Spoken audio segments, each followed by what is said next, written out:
shit on the camera. I'm Hanna Gonzalez, and I'm the voice of Audrey II. I'm Brette Olpin. I'm the puppeteer for Audrey II. And this is Little Shop of Horrors.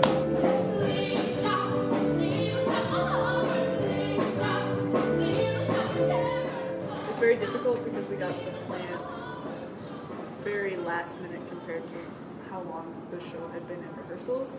We had about a little under 2 weeks to work with the puppet itself. So it was really important for us to find out which words we really wanted to hit and what was important to make the puppet look like it was actually saying what Anna was saying. No, I know. Yeah, you're right. I remember we get together to rehearse one time, like outside of rehearsal. She came other times, but like I was there one time. Ari, the stage manager, was with us, and she's like, "Okay, well, I think that we should kind of figure out a lip motion for specific words, so that every time you say like the key words, people in the audience are like, this is an actual plant talking because they're saying things the same way as they would otherwise."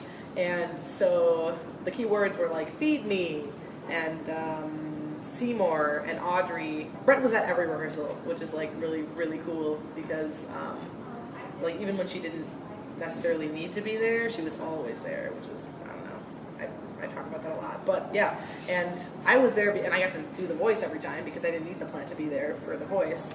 So the character for me definitely came in the rehearsal space a little bit beforehand because like listening to the music and like listening to other people do the plant. But the problem is that it's usually a big boisterous man that does the part. So that was... It still is. Yeah, it still is. Still, yep, that's me. That was more for the voice thing. Yeah. I'm in a plant costume, so gender's not really my issue. So I kind of did it as the plant is technically like a woman, but it's actually an alien.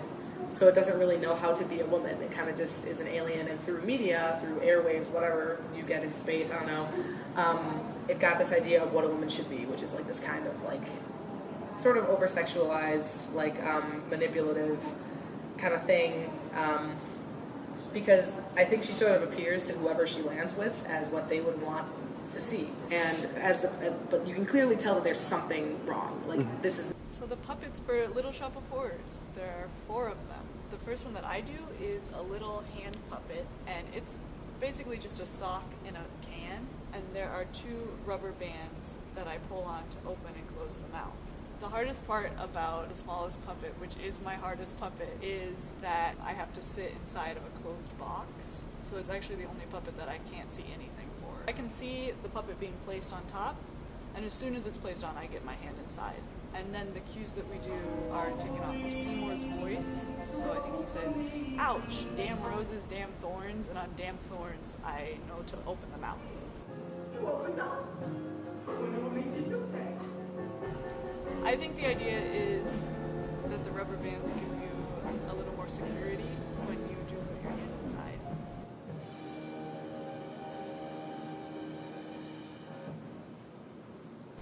There is a puppet that is a sock. That's the second one that Seymour does. But that one's just a sock, and then the mouth is your hand. I think the sock is easier, but I don't get to deal with the sock, so the grass is always greener. The medium-sized plant is my favorite plant. That's the plant that we get to use for Feed Me. That's the most expressive plant that I get to use. Feed me. Tui, you touched. The plant is younger. She's younger when she's smaller. It makes sense that she's more bouncy and she can move around and she gets to like have a little more fun. And then when she's bigger, she's like, oh, it's boring. Feed me all night long. That's right, boy. I think I have the most options with it. So it's got a top jaw and a bottom jaw. The upper jaw, there's a handle where I push it up and down while I pull the handle underneath. But the hardest part is for me to be able to see, I have to be at this angle. So I have my bottom hand down on the bottom jaw pulley, and then the other one is doing this, but the whole time my head is at a complete 90-degree angle. It is kind of like a rave. Let me see you get down.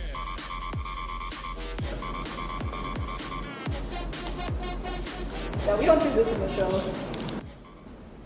The big puppet works very similar to the medium puppet that I use use for Feed Me. The only difference is that the hands are actually switched, which is great because I get a balanced workout in. The big plant has turned into more of a hassle than I wanted it to be. It looks beautiful on the outside. She's got a beautiful face, but the personality is a little rough. It's not because it's too heavy or it's too hard to work, it just really likes to break. Yep, it's just PVC. That's it. Yeah, as you can see, like the outside's really cool and beautiful, and then you get in here and you're like, where am I? Prison? It broke our opening night. There's a support beam that holds up the entire head of the puppet and allows me to do all the movements and swing it around. And it's connected only by a metal like C-clamp. And then there's another one on the top of the head. They come together like this, and then they were just taped and zip tied together. So it came apart a little bit. It got a little loose. It happened right after the first feeding of Mr. Mushnick. He loves to kick. It's really cool how it works because our puppet, and most puppets aren't like this. It's on kind of like a teeter-totter, but there's a big wooden tongue on this truss system. It slides all the way down, and the actor can get on and safely get pulled up and climb off the back. And then once they're off, the puppet head returns back down. And they don't even need to eat anyone to lift the puppet up and down, which is really cool. We learned that. So in the finale, she's bobbing up and down, and that's really fun. It's like a roller coaster for me. But I think there is just kind of like a natural, fun way that the puppets kind of make you want to move, because you get in it and it's just, it makes a lot of sense with the music. But they're playful, they're fun. Come on and give me a drink. Hey little lady, be nice. Sure do I drink it straight. Don't need no glass and no ice. Don't need no twist of lime. And now it's summertime. Relax, sweetheart, and it'll be easier.